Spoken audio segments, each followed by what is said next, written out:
E assim, você vê o cara maquinando o espetáculo, se batendo e tal, e você quer ajudar, você quer sugerir, você quer falar, e a pessoa tem o processo dela. E você não quer ser chato. E você fica... mas ia ser tão melhor se a gente fizesse assim. Mas você não pode fazer. Eu acho que eu sofro mais sendo dirigido, assim.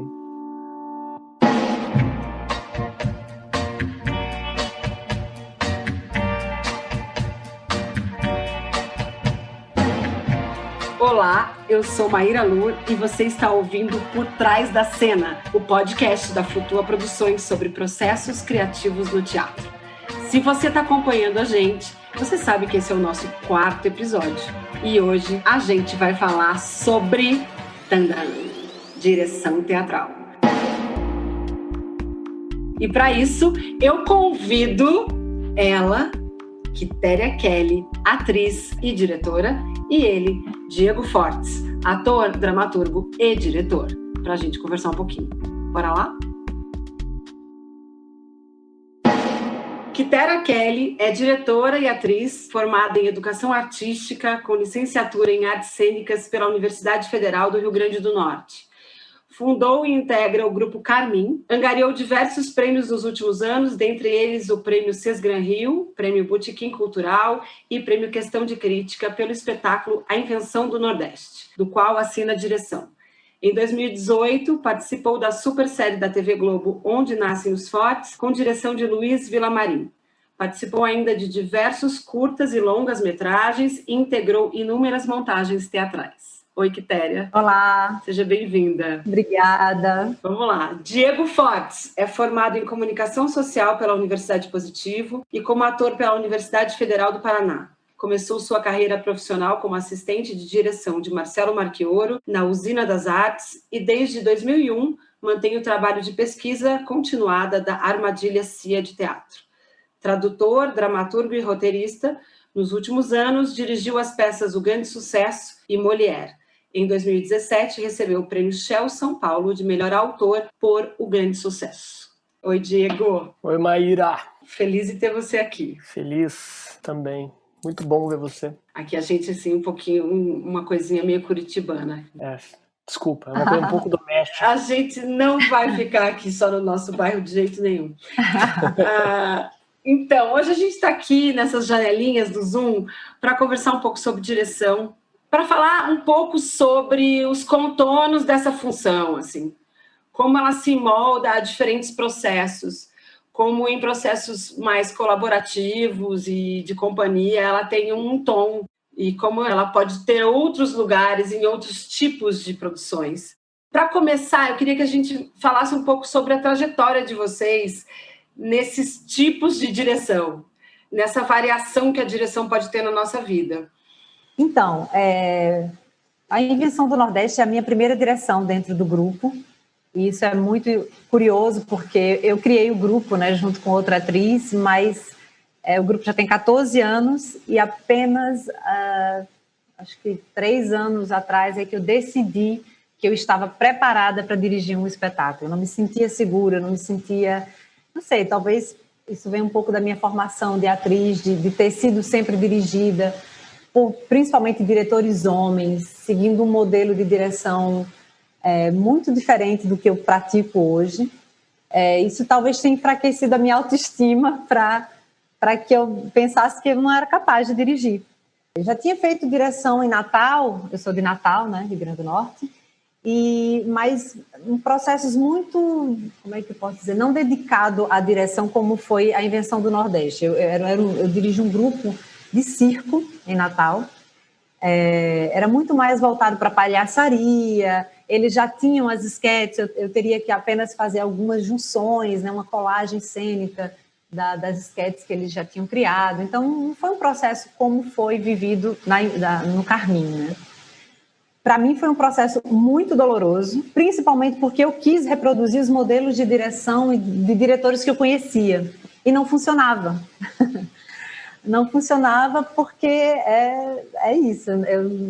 Talvez eu nem gostasse também assim, de ter sido dirigida de forma tão hierárquica, né? A hierarquia acima, o diretor acima de tudo e a gente dizendo ok, né? Eu fui formada dessa forma, então eu não sabia fazer isso. Tentei reproduzir o modelo, me atrapalhei no início da montagem, mas encontrei um caminho possível. Eu decidi dirigir a Invenção do Nordeste depois de passar pela experiência com o Henrique dirigindo Jaci, que é um espetáculo da gente de teatro documentário, um processo em que eu colaborei muito para a montagem desse espetáculo. E eu sentia que eu dava dicas, eu trazia elementos que eram legais e que foram absorvidos por ele enquanto diretor. Até que eu fui ganhando confiança, dizendo, cara, ficou legal isso aí que eu trouxe e tal. E aí você vai dizendo, poxa, eu estou endurecendo em certo aspecto da minha percepção cênica, eu já estou entendendo o que é isso. E aí, em 2016, eu falei para os meninos, olha, eu queria muito pesquisar a xenofobia com o povo nordestino, os estereótipos que o Nordeste carregou e afirmou também em vários aspectos. A gente também aceita esse estereótipo, a gente acha legal. Eu queria falar sobre isso. E aí comecei uma pesquisa sozinha e trouxe para o grupo e falei, eu não quero estar no palco dessa vez, eu queria dirigir. Aí todo mundo... aquela coisa, todo mundo ficou um pouco, tudo bem, mas compraram, eu recebi apoio e fui. Mas não foi fácil, sim. Foi muito difícil e eu fiquei com trauma. Estreiei o espetáculo dizendo, nunca mais eu faço. Nunca mais, eu prefiro parir 10 meninos e criar 10 meninos do que dirigir. Engraçado, né? Eu fiquei pensando, você falou, de repente você falou, eu quero dirigir, eu, na minha companhia, na Súbita Companhia, eu dirigi todos os espetáculos. Acho que para mim seria o inverso, seria eu chegar para eles e falar, gente, quero estar em cena, se virem, dirijam. Uhum. Mas é muito legal esses processos, né? Como a gente vai se desconstruindo e percebendo novos lugares, né? E é isso, são os desafios mais difíceis que você, quando completa o ciclo, você diz, eu realmente, eu saí dizendo para o grupo que eu nunca mais queria dirigir, mas a gente é tão safada que eu já estou dirigindo outra coisa. Claro, claro. É desafiador e me força a estudar mais, me força a procurar os meus caminhos. Agora, eu acho que depois de parir o espetáculo, né, que foi a Invenção do Nordeste, eu passei um momento fazendo uma reflexão de como foi esse processo, de como foi mais tranquilo para eu encontrar os caminhos, as chaves, né, para trabalhar com o grupo, fazer com que o grupo me respeitasse enquanto a diretora, né, porque também tem isso, você é sempre atriz, e aí de um dia para a noite você passa a ser diretora, aí tem aquela coisa, né? Os processos são lentos, assim, da compreensão do que você, de que cargo você ocupa agora, né? Então, hoje eu já consigo, estou dirigindo um grupo em São Paulo e está muito mais tranquilo, porque eu acho que eu fiz essa análise de como foi o processo da Invenção do Nordeste. Hoje eu estou aplicando com erros e acertos, porque eu acho que é isso, né? O caminho é esse mesmo, errando as pessoas. Você não consegue aplicar um método. Acho que durante um tempo a gente saiu lendo os livros e tentando aplicar os métodos que eram ditados ali. A gente tentou aplicar, mas não é assim. As pessoas são diferentes, os processos são diferentes, as aceitações e as resistências são diferentes. Então, você desenha um caminho e vai encontrando os abrigos, né? Para descobrir a saída. Que lindo, muito isso. Diego, compartilha com a gente um pouquinho aí da tua trajetória. É engraçado, né? Não lembrava exatamente qual que era a mini bio. Antigamente eu citava bastante isso. Eu acho um dado importante que eu comecei como assistente de direção. E de fato, ouvindo a Quitéria falar, eu me lembrei, assim, realmente a gente acaba tentando emular alguns modelos, né, do que você acha que é um diretor, né, dessa posição. E no começo me batia muito, assim, né, para dirigir por mim mesmo, né, sem estar como assistente. É você andar de bicicleta sem rodinha, né?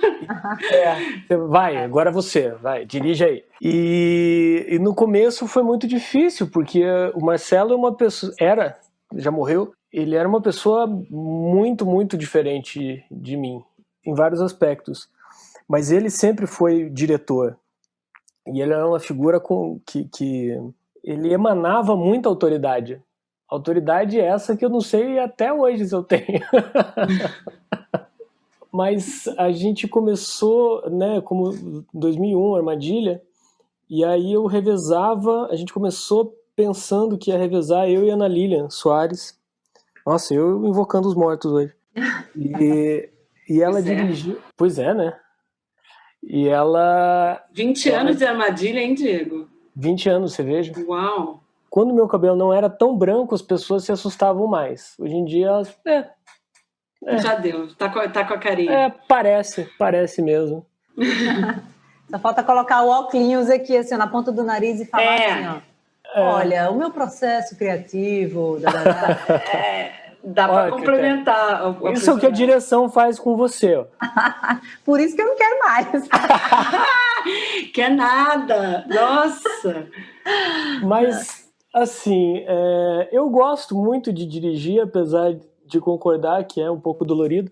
Mas tem essa coisa, né? Você falou de parir e diz que tem isso, né? Não sei, nem nunca saberei, mas diz que as pessoas, né, as mulheres esquecem a dor do parto para poder ter outros filhos, né? E aí eu vejo, a gente esquece o quão difícil é dirigir uma peça de teatro para você poder fazer a outra. E aí quando você está no meio do processo, você fala, eu achei que eu já tinha aprendido isso e que eu não ia mais me bater com exatamente esse mesmo ponto. Maravilha. Eu acho que tem uma coisa que torna a profissão difícil. Eu vou falar mais disso, tá? Minha trajetória é longa, assim, né? Mas me interessa muito falar sobre processos de criação. É engraçado, né? O Beto Bruel, ele falava sobre... Quando a gente estava fazendo Mulher aqui em São Paulo, ele falava, não, o senhor criou um método, né? Isso que o senhor... E, na verdade, não, assim. Cada espetáculo requer uma maneira de você trabalhar. E eu acho que isso é o que torna a profissão tão difícil.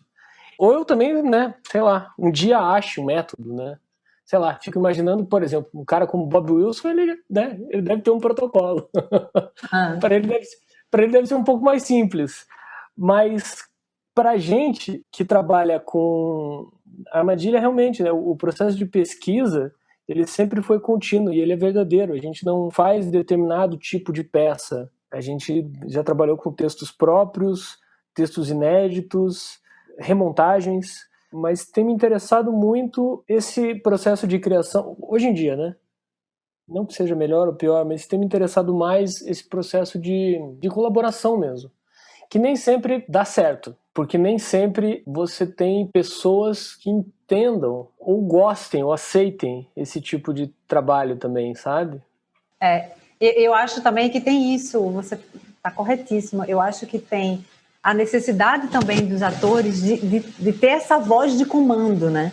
E quando é um processo colaborativo, existe uma dificuldade muito grande de entender que essa voz de comando ela está dissipada entre o grupo, né? E eu acho que o processo, para mim, no Carmim foi difícil por isso, porque o Carmim sempre foi dirigido por Henrique. Henrique é um diretor com uma voz muito... Ele é dramaturgo, ele é diretor, então ele é muito certo, muito seguro dele. E é o método dele, né? O método, entre aspas. É a forma que ele encontrou de conduzir o trabalho, né? A minha forma, eu tentei reproduzir esse modelo, mas eu acho que eu não tenho autoridade, não consegui passar a autoridade que Henrique passou. E aí os atores ficaram perdidos, porque eles queriam uma voz para seguir, né? Eles queriam... É um exercício, né, de entendimento das vozes e dos lugares, né? Até todo mundo está um pouco habituado, que o processo colaborativo ele é mais frequente em companhias, né, de pesquisa a longo prazo, porque você vai dando cabeçada na parede, entendendo que é colaborativo, mas tem função, né? É colaborativo, digamos, dissolvido algumas forças na companhia, mas em algum momento, sim. Tem que ter. Né? Estamos sentadinhos aqui na cadeira de direção, de diretora, diretor, e vocês estão em outro lugar, e como é que a gente dialoga, né? Que nem sempre esse diálogo ele é bem-vindo. Tem atores que já ouvi isso, de pessoas Pode parecer chocante, mas as pessoas falam, olha, é legal quando você fala das coisas, você passa as referências, mas eu quero saber o que eu tenho que dizer, qual é o meu figurino e que horas acaba. Acontece. É bastante frustrante quando você quer, né, uma colaboração, quando você... E aí, gente, vamos ter ideia, vamos... Mas não necessariamente... E assim, eu vi isso de uma grande atriz, assim, uma pessoa de quem eu gosto muito do trabalho. Mas eu também... Essa coisa do Marcelo... Nossa, Marcelo de novo. Pois é. Ele tá aí. Marcelo... eu vi uma luz lá atrás piscando. O Marcelo, ele foi uma das primeiras pessoas que me fizeram perceber que eu tinha cabeça de diretor. Porque eu também comecei como ator, né? Acho que como boa parte, né, das pessoas que fazem teatro, eu achava que eu ia ser ator e que a vida era essa. E quando a gente se tornou amigos, a gente conversava muito sobre filmes, sobre outras peças, sobre, né, o que ele estava fazendo. E ele falava, olha, talvez você até seja ator, mas a tua cabeça é de diretor. Saiba disso. Sim, eu sempre fui a atriz que estava lá dentro da peça, olhando para ver se estava tudo funcionando. Não é? Quando você tem isso... Mas isso me faz um ator muito neurótico. Assim, sim. Trabalho como diretor, assim, me faz um ator pior, talvez. Eu tinha uma coisa que era assim, o primeiro espetáculo do Carmim, Henrique falava assim, olha, sai daqui, vai pra cá, fazia a direção, ia dizer, Henrique, o que você acha de fazer essa ação? Não. Só que eu tinha certeza que ia ser muito legal. E eu dizia, tá bom, na hora eu faço. E eu fazia, sem combinar com ele, né? Ele já tinha dito não, fazia, dava certo. No outro dia ele dizia, pode fazer, vai lá. Então, é meio que uma autodireção, né? Que você vai encontrando assim. Olá. Pois é. Mas eu nunca tive essa coragem. E isso eu acho que, inclusive... eu acho isso tão lindo. A minha carreira de ator não foi tão pra frente, até porque deve ser difícil, assim. Eu fico imaginando, né? Tipo, dentro da armadilha, a gente pensa muitas coisas juntos, mas, via de regra, as propostas partem de mim. Nem que não seja eu o diretor, né? Como a Nadia Naira já dirigiu na companhia, a Ana, Juliana Durf fez um espetáculo de teatro-dança aquela vez. Mas é difícil pensar, por exemplo, puxa, vou chamar alguém agora para dirigir aqui a companhia, vou trabalhar só como ator. Porque, quem? Sabe? Quem? Eu? Você, mas você tem... Mas você é um ator fácil de ser dirigido? Você é dirigível? Entendeu? É porque Sim, mas eu vou ser questionador, entendeu? Porque... Não, eu acho que quando eu largo os bets... não sei se largar os bets é... Quando eu me liberto e falo, não, eu vou trabalhar só como ator, vou pensar só como ator, aí eu acho que tudo bem, sabe? Mas tem um período, por exemplo, Billy, que eu fiz com o Alexandre França, eu trabalhava como ator. E assim, você vê o cara ali, né, maquinando o espetáculo, se batendo e tal, e você quer ajudar, você quer sugerir, você quer falar, e a pessoa tem o processo dela, e você não quer ser chato. E você fica, mas ia ser tão melhor se a gente fizesse assim. Mas não pode fazer. Eu acho que eu sofro mais sendo dirigido, assim. É porque é um processo de respeito com o processo, né? Processo duas vezes, dos outros, é uma disciplina, uma autodisciplina que a gente tem que ter, de não interferir mesmo, né, nas criações dos outros, e ao mesmo tempo saber qual é o momento que você pode dar uma sugestão que às vezes o cara não está vendo, que essa solução aqui é possível, mas o bicho não está vendo, então será que eu falo, será que eu não falo? É complicado, né? É uma negociação difícil. E às vezes a gente está só numa teimosia temporal. Para esse espetáculo, para essa montagem, eu vou investir numa coisa aqui que pode ser que não dê certo, mas eu vou teimar um pouco. Então, quando você começa a teimar um pouco, algumas pessoas às vezes falam, mas seria melhor por aqui. Mas eu vou teimar aqui. Às vezes dá bom, certo. Às vezes não dá. E aí... Mas é também abrir campo de experimentação, se você tem esse espaço, né? E diálogo, porque você, voltando no teu exemplo, Diego, vocês são muito amigos também, né? Acredito que vocês tenham tido diálogos sobre... Não. Então, pois é. Não, nós somos muito amigos, mas bom, você conhece Francinha, né? É um cara cabeçudo. Mas eu acho que direção tem um pouco de cabeçudo. Eu fico interessada em ouvir a tua trajetória, Quitéria, da atriz para diretora, que eu sinto ela um pouco mais flexível, assim, no sentido de poder ser as duas coisas. Na minha vida, eu optei por eu vou ser só diretora porque eu não consigo ser as duas coisas. Eu era atriz e daí eu pensei assim, nossa, é tanta dedicação para isso que eu não consigo me dedicar para as duas coisas. Só vou terminar aqui a minha fala rapidinho, falando de uma coisa. O meu pai é dramaturgo, é diretor, é ator, e eu, nas minhas primeiras peças que dirigi, e até hoje, grande ator, e até hoje eu entro em colapso, e eu choro, assim, e eu tava para estrear Amores Difíceis, que Diego assistiu, e eu tava chorando por causa de mil coisas. O que é isso? Eu acho que isso é bem feminino também, de se envolver. E ele me liga e me diz, é só uma peça de teatro, ponto. E isso é muito... Essa frase, ela é assim, imensa, ambígua, torta, sabe? Mas é muito lindo. Porque assim, é só uma peça de teatro. Vive isso. Se não der, não deu. Muito né? lindo. Mas é porque parece que a gente tá... Parece que a gente tomou uma coisa que a gente fica... Cara, depois que acabar isso, depois que abrir a cortina... Eu saio desse lugar, entendeu? Que é esse lugar da angústia, da incerteza, do medo, do choro, da insegurança, dos questionamentos para com si, né? Assim, porque é isso, o processo, principalmente quando é um processo colaborativo, né? Porque tem que ter muito diálogo, escuta, paciência, também ter punho forte, dizer, não, eu vou segurar essa ideia. É essa daqui, entendeu? Porque também tem que saber isso, também tem que saber quando essa ideia que você está segurando não faz tanto sentido, né? Então, é muito doloroso, é um processo. Eu acho que nós, artistas, o que a gente vivencia num micro-organismo de um grupo de teatro, ele pode ser aplicado no macro da sociedade. Eu acho que funcionaria muito bem se a gente, enquanto sociedade, fizéssemos as análises que a gente faz, as autoanálises, né, dentro dos processos criativos, dentro das relações com o grupo, de saber que aquela criatura tem uns atores que têm umas marcações com você, de falar uma coisa, de te colocar num lugar de insegurança tão grande que você até evita a criatura. Entendeu? Então, você vai criando mecanismos de proteção, de escuta, sabe? É uma coisa de sabedoria, realmente, e de se permitir também, né? E de se permitir ser frágil, porque eu acho que a gente é tão estimulada a ser uma fortaleza, mas existe também muita força na fragilidade, né? Eu acho que é isso.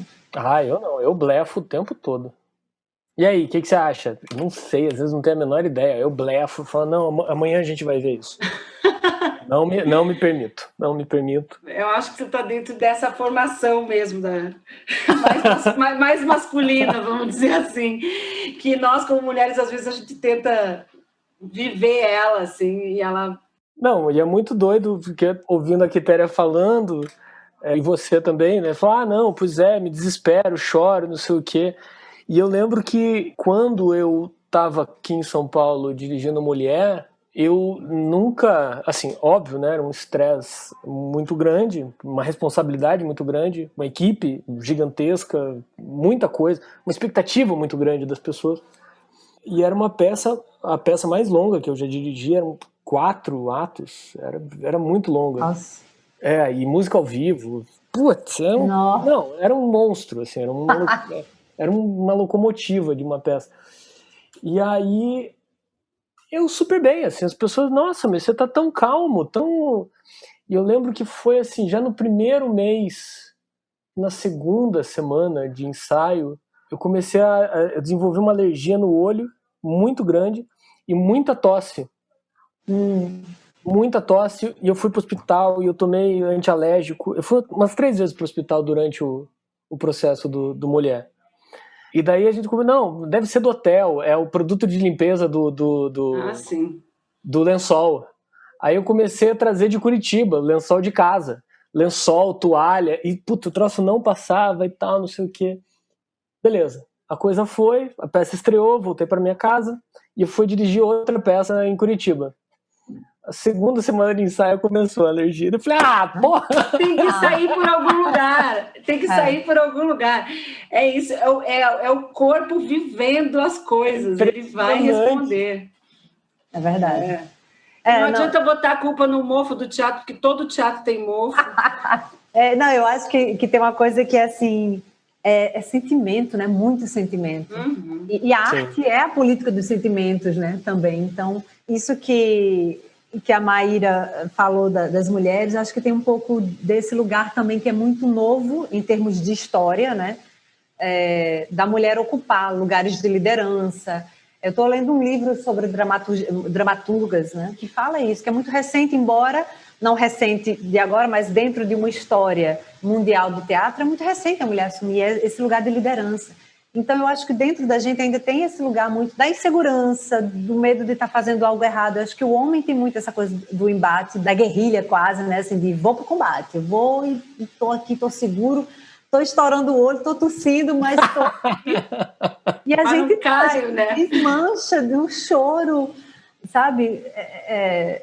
É uma explosão de sentimentos, assim, embora a gente saiba, às vezes a gente até sabe, mas quando um ator chega para você e fala, como aconteceu comigo logo na montagem da Invenção do Nordeste, um dos atores chegou para mim e falou assim, olha, eu acho que a gente está ensaiando há 3 meses e a gente não está indo para lugar nenhum.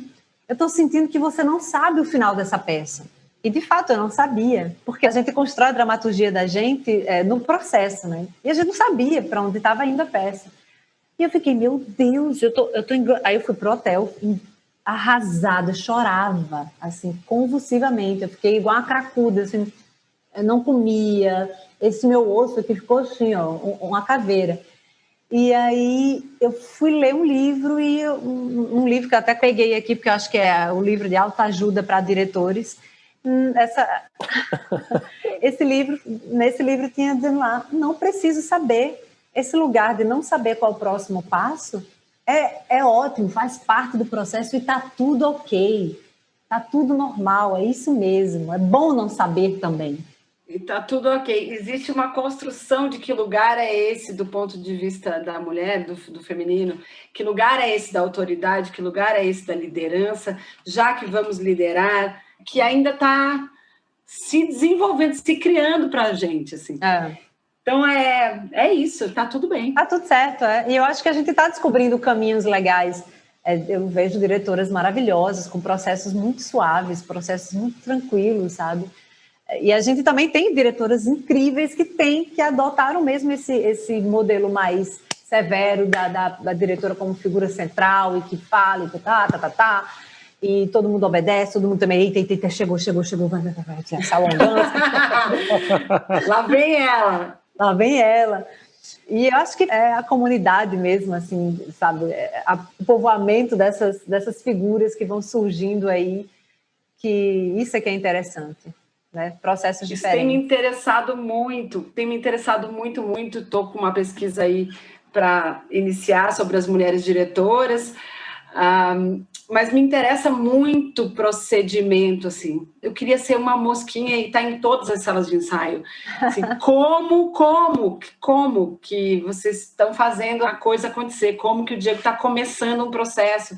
Como que você desenrola? Esses comos me interessam muito, assim. Aí a gente falou a palavra metodologia, método.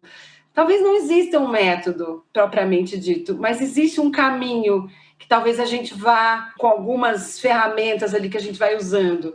Vocês conseguem falar um pouquinho, assim, num lugar talvez bem pessoal, assim? Então, isso que eu estava falando, para cada peça você tem que usar um método intuitivo. Nas últimas peças que eu dirigi, nas mais recentes, eram textos prontos, de outros autores, né? Eu dirigi o Poses para Dormir, da Lola Arias, e dirigi Dezembro, do Guillermo Calderón. Então, nas duas, o processo foi muito parecido e muito parecido com o que eu aprendi lá com o Marcelo. Então, você fica algum tempo, algumas semanas, num trabalho de mesa. A gente vai falar sobre a peça, a gente vai falar sobre as relações, a gente vai falar muito sobre velocidade, ritmos e andamentos diferentes. E depois que a gente fala, vamos fazer de pé agora, vamos fazer de pé. Aí a gente vai começar a marcação. Já no Molière, como eu tinha muito pouco tempo, apesar de terem sido 3 meses de ensaio, mas a peça era muito longa e tinha que ensaiar a parte musical junto. E aí eu não tinha tempo. Assim, não tem tempo pra gente ficar discutindo França e Molière e século XVII, Luís XIV, todo o contexto histórico. A gente vai ter que aprender o troço meio no susto. Primeiro ensaio com os atores, porque eu ensaiei primeiro a música. Fica a dica. Toda vez que eu trabalho música ao vivo, eu ensaio primeiro a música para depois ir encaixando. Isso já é um método. Olha aí. Olha só. Olha só. Eu falei que não tinha, mas tem. Mas primeiro, com os atores, vamos fazer cena.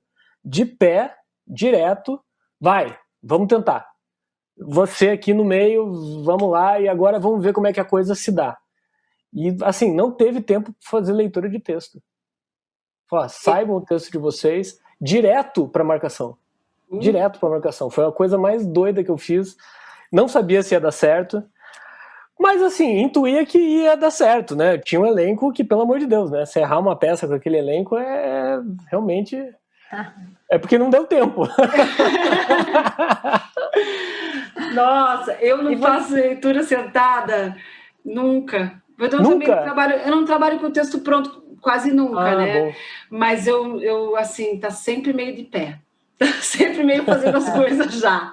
Fala, Quitéria, um pouquinho sobre tua... Não, isso é bem coisa de diretor, né? Vocês dois são realmente diretores, porque eu tenho um pouco da coisa do teatro, de atuar. A gente adora, gente, por favor. É bom demais ler sentado. Se pudesse ser deitada, melhor. Olá, Quitéria, não vai dar para você ser atriz comigo. Eu sento muito pouco. Não, mas eu digo que isso é uma coisa de diretor, porque ator adora. Não, a gente vamos ler primeiro, né? Claro. Vamos, depois a gente alonga, bota musiquinha. Mas eu sei, os processos realmente... Eu fiquei curiosa, Diego, de saber quanto tempo você montou essa peça nesse... Né? Mulher? Sim, com esse método. 3 meses. E eram ensaios de segunda a sexta, de... 4 horas por dia, 5 horas por dia. Não, 6, 7 horas por dia.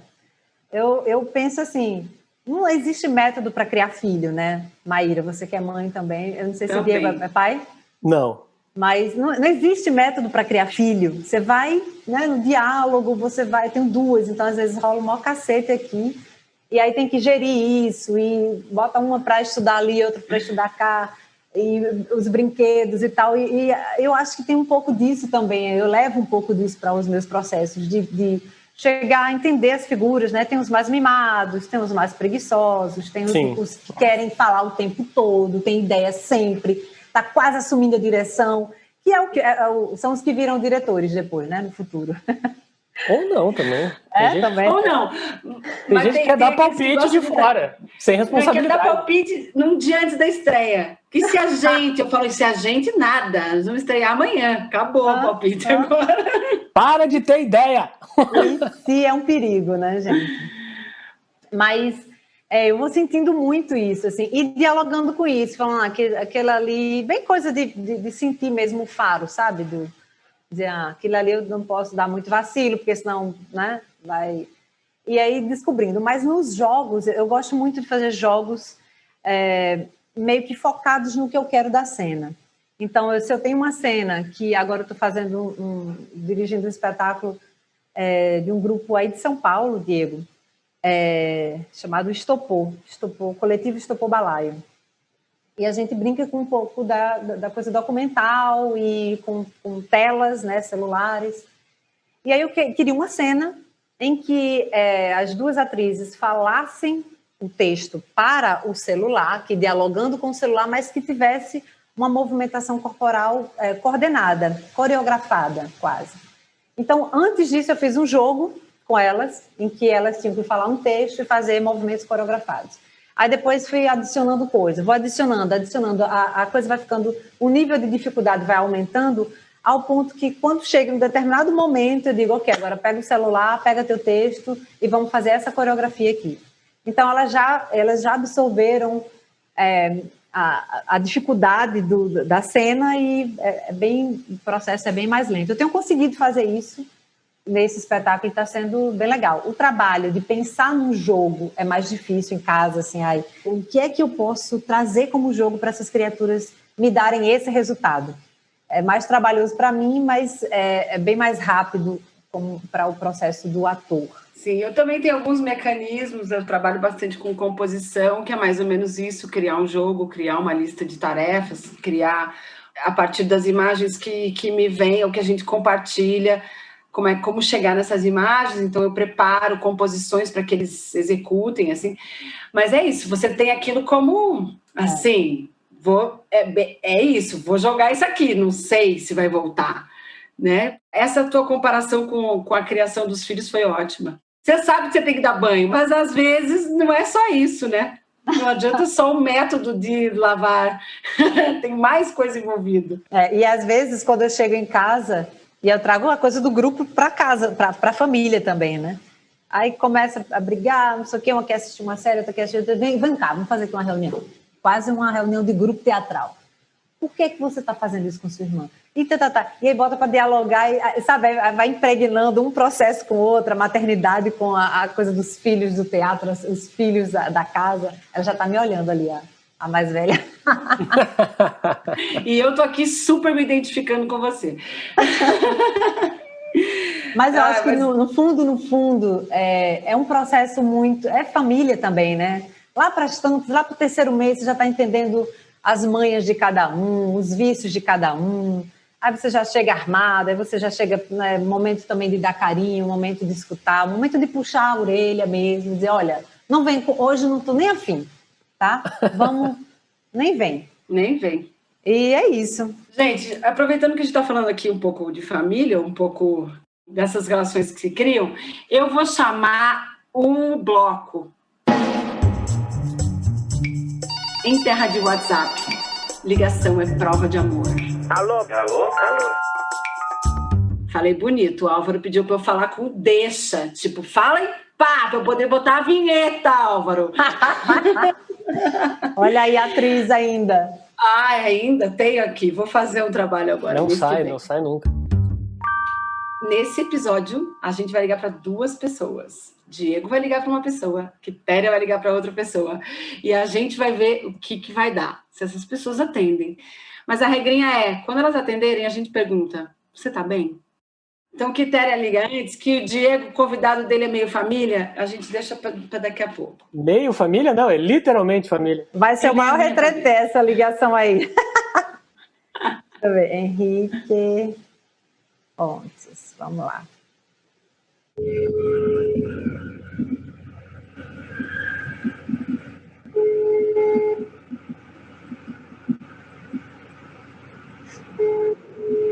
Ele não vai atender, não. Não rolou? Não. Depois você pergunta para ele se ele tá bem. Ô, Diego, para quem você vai ligar? Eu vou ligar pro seu tio, Beto Bruel. Meu tio Beto Bruel, grande iluminador e meu parceiro de pandemia, de isolamento. Os maiores iluminadores do mundo. Do mundo. Meu parceirão. Vamos ver, pera lá. Ligar no celular. Mas, não tá dando certo. Ligação falhou. Pô, tá difícil hoje. Hoje tá chovendo aqui em Curitiba. Vou tentar outro. Você vai tentar outro? Vou tentar o Pedro. A gente não vai desistir. Nunca, jamais. Deixa eu ver aqui, Pedro.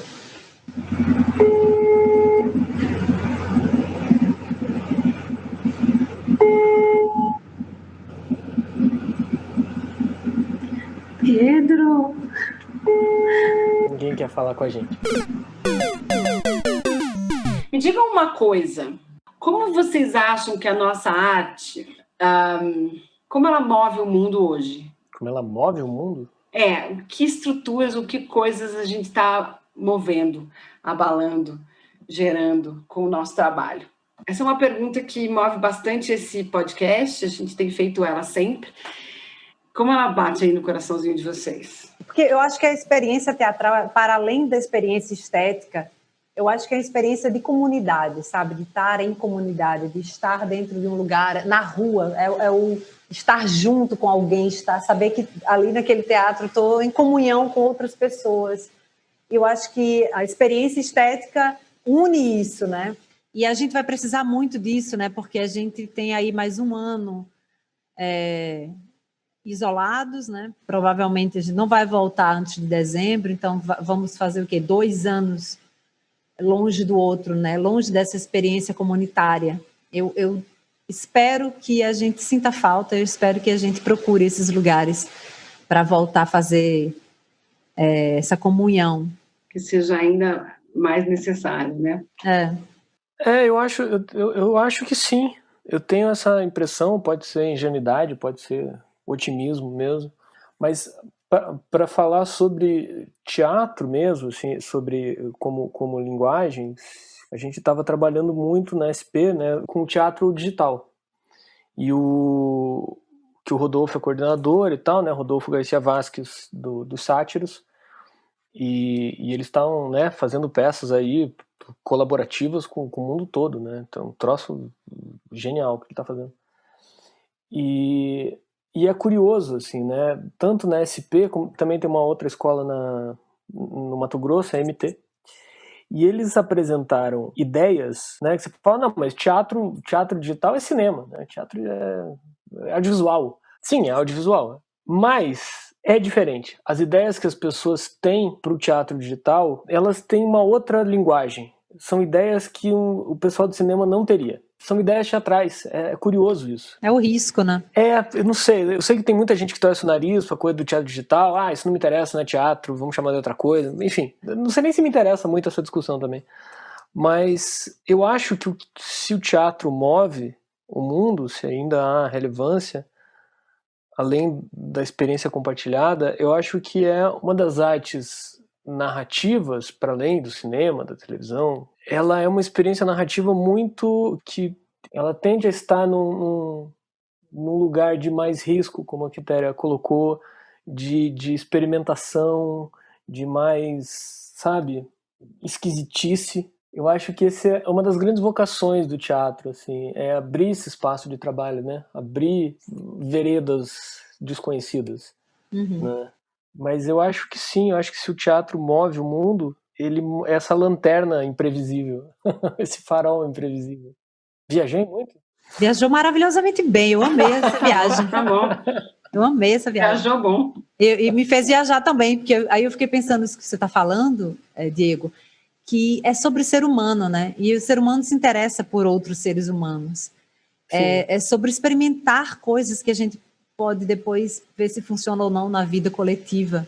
Mas naquele microespaço ali, por alguns minutos, algumas horas, você está olhando o outro. E a gente é voyeur também, né? A gente gosta. Por mais que essa coisa digital agora tenha tomado conta das nossas vidas, mas ainda assim é sobre o outro, né? São telas olhando a cara, a casa do outro, são humanos ali atrás das telas. Eu quero ver a casa do Diego, tem uma luminária linda ali atrás, a casa da Maíra, sabe? É sobre o humano, é sobre esses bichos que somos e as curiosidades das experiências da gente, né? Então, acho que enquanto houver ser humano, vai haver teatro, porque é sobre isso, né? Sobre essa beleza que é experimentar. Tem um exemplo que eu acho muito bom, que eu uso com os meninos do grupo, que é assim, sabe o gato, quando está brincando com a bolinha de lã? Ele está ali, né, treinando, experimentando, para quando ele crescer, quando ele for para a rua, ele ter a experiência da caça, né? Então, o teatro é esse lugar da bolinha que você olha, você experimenta, você experimenta movimentos mais bruscos, mais repentinos, mais lentos, o ataque, o bote. E aí, olha quem está ligando para mim. Olha só quem é. Pedro Fiuza, vou atender. Oi. Pedro. Oi, você me ligou? Liguei. Só para te avisar, você está sendo gravado, tá? Você está bem? Tô bem. Só isso mesmo? O que é? Não, é só para saber se você tá bem. Você tá bem? Eu tô bem. Tá fazendo o que agora? Agora eu tô terminando de olhar aqui minhas coisas do trabalho pra ir fazer outra coisa do trabalho. O que é? Quem tá me gravando? Não, é só para saber se você tá bem. Depois a gente se fala. Tô com saudades. Beijos. Bom trabalho para você. Kelly. Beijo, tchau. Tchau. Tá perguntando se eu tô bem? Que droga. Que é? Que droga, que é? Tô aqui finalizando, dando um enter no projeto. Aquele momento que você se prepara para falar, vai agora o projeto. Pergunta, Maíra, você tá bem? Você tá bem, Diego? É uma pergunta que faz todo sentido. Óbvio que não. Eu acho que sim. Eu acho que nessa pandemia a gente criou redes de pessoas que a gente precisou ligar e falar, você tá bem? Isso é verdade, mas não pra saber se o outro tá bem. A gente, vamos processar um negócio aqui. Cara, minha vida. Mas é o mesmo processo. Me perdi. Vamos voltar. Eu tava falando da experiência do gatinho, da sim, bola de lã. E aí eu fico pensando, cara, imagina, 2 anos de pandemia, 2 anos enfiados dentro de casa. A gente vai querer muito estar no teatro para saber como foram as experiências de cada um. Né? Eu acho que é um novo marco que se inicia nas histórias humanas, né, de uma experiência coletiva, mundial, que eu tô louca para saber como foi a pandemia para várias pessoas, como é que isso vai respingar nas obras. Não que a gente fique falando disso o tempo todo, a partir de agora, mas como isso afetou essas pessoas, o que se foi ressignificado. Eu acho que vai mover muito esse mundo ainda. Porque a experiência está nos nossos corpos, né? Não vai ser preciso, talvez, falar sobre isso como temática, mas eu acho que vai ser impossível de não reverberar isso no que a gente estiver criando, né? Eu vou voltar numa coisinha que você falou, Diego, lá antes, sobre o que a gente faz, mesmo sendo audiovisual, tem cara de teatro. Durante essa pandemia, eu transformei aí uma peça de teatro numa série de curtas, que chama Aqui. Mas quando eles ficaram prontos e foram lançados, o Beto Bruel, esse tio que não atendeu o telefone, falou, mas parece que é gente de teatro fazendo vídeo, tentando fazer cinema. Eu falei, mas é claro que parece, é uma companhia de teatro fazendo uma outra coisa, mas eu até agora não consegui entender aonde parece. E quando você falou da esquisitice, me fez um clique, assim, no sentido de que tem uma esquisitice, tem um híbrido aí. E os híbridos estão sendo bem recorrentes nessa pandemia, né? E é curioso, porque também não é teatro gravado. Não se trata disso. É ainda uma terceira coisa. Mas, assim, eu acho que vem juntando as pontas da conversa, os processos de criação teatral. Né, que eles abrem caminho dentro da linguagem, né? Que, por exemplo, quando a gente fala em cinema, é muito mais provável que a gente pense de uma maneira figurativa. E no teatro, não. No teatro, uma mesa geralmente não precisa ser necessariamente uma mesa. As coisas não estão colocadas da mesma forma que no mundo material. Vai para um espaço poético. Eu acho que também tem um convite à subjetividade, né? Vocês falaram uma palavra muito boa, que é a metáfora, né? Tem muita metáfora nas coisas que a gente cria, nas imagens que a gente propõe, né? Então, eu estou brincando com uns espelhinhos, umas coisinhas de fazer uns desenhos em coisa de quadro, sabe? Quadro de espelho de porta-retrato. E aí eu estou experimentando, porque tem os filtros, né? É muito mais fácil fazer com filtro.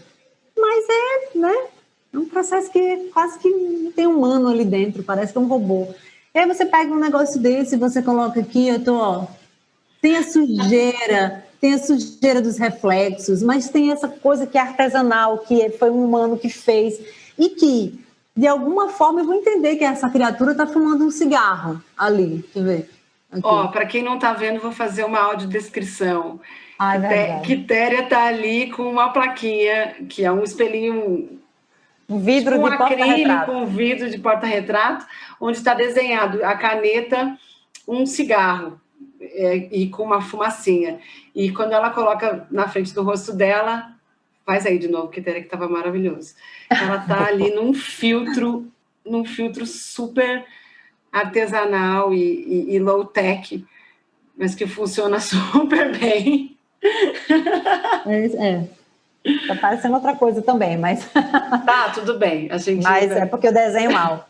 Mas, sabe, brincar com isso, e quando você está fazendo uma cena virtual, né? Nem sei como é que chama isso, teatro virtual, e aparece uma coisa dessa, você fala, poxa, ela poderia ter feito isso com um cigarro de verdade, ela poderia ter feito isso com um cigarro com efeito especial, mas pegou algo que né, tá ali na mão e cria, e aí extrapola um pouco essa bolha limitada que às vezes... Ai, nossa, falar isso pro povo do cinema, nunca mais eu trabalho no cinema. Pois é, a gente tá aqui jogando confete no Bando de gente cartesiana, sem imaginação. Como a gente é melhor do que eles. Muito melhor. Olha só. Meus queridos. A gente vai ter que finalizar essa nossa conversa, apesar de que a mesma era estar pertinho de vocês conversando mais. A gente vai agora para o nosso último bloco. Dicas calientes.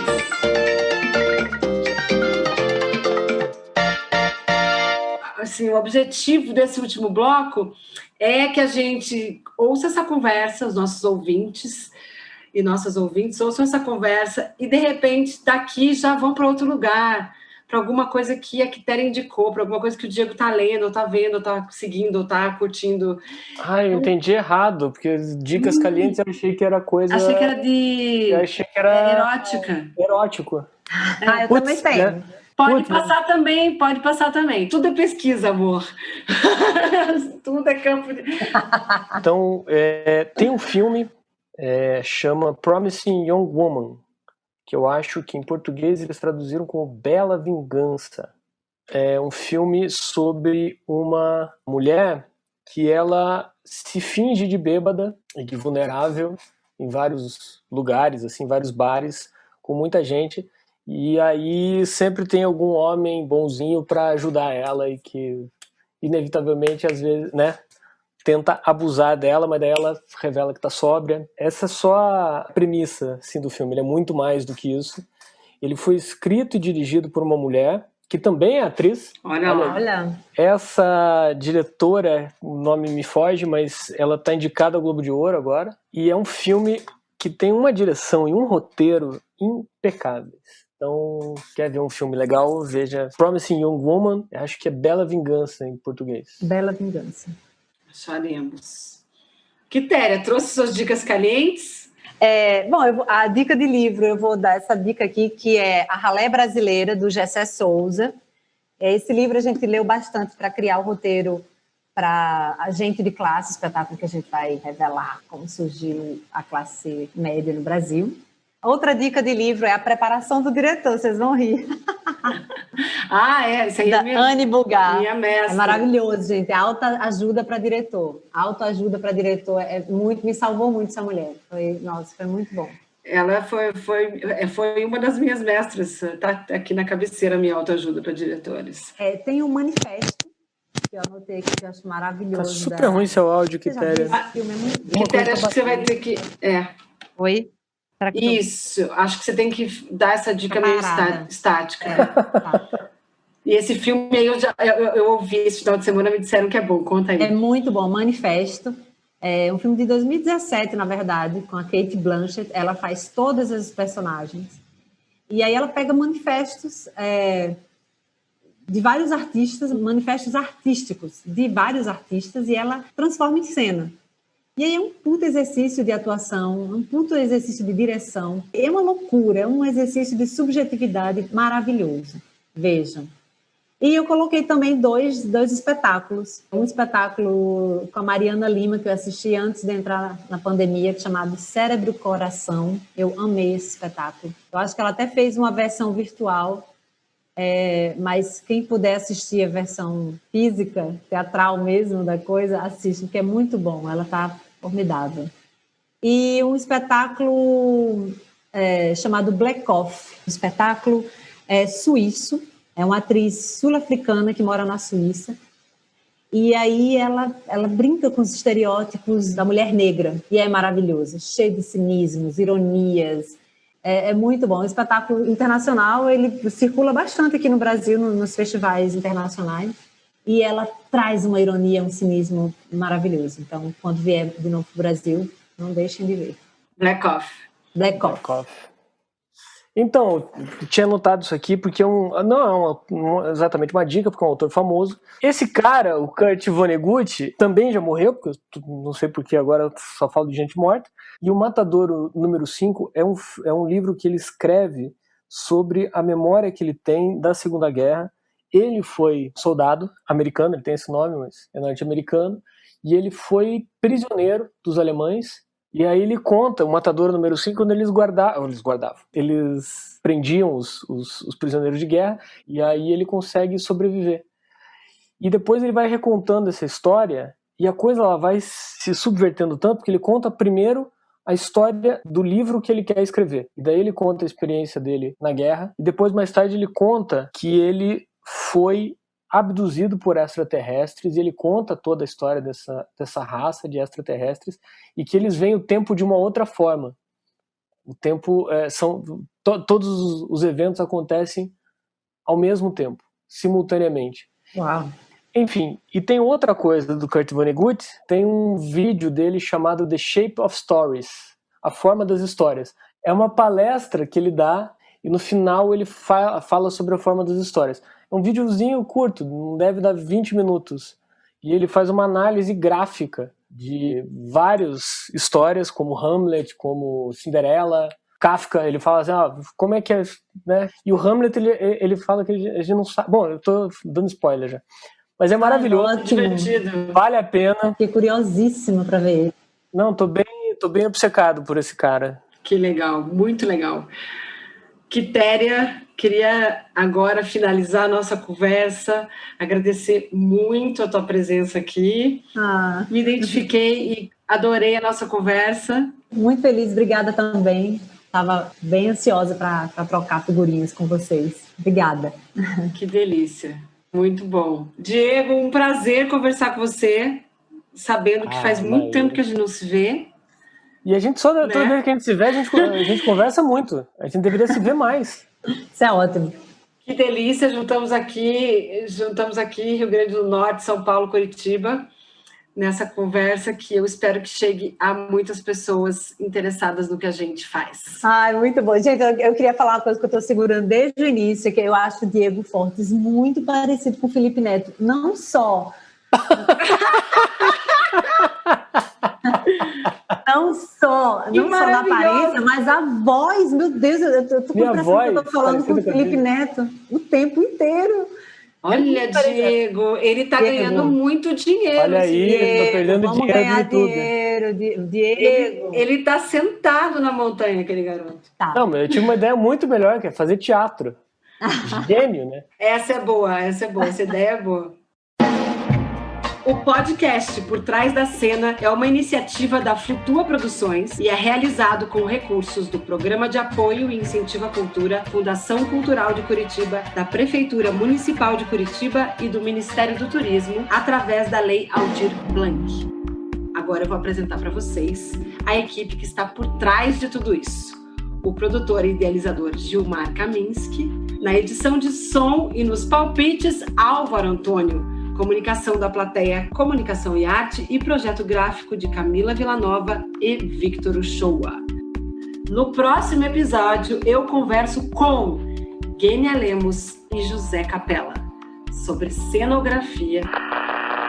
Alguns dos meus cenários iniciais não sobreviviam ao tempo de uma segunda montagem. Então eu aprendi muito levando esses tombos. E eu também. Se eu fosse você, eu não perdia. Beijo. Fui.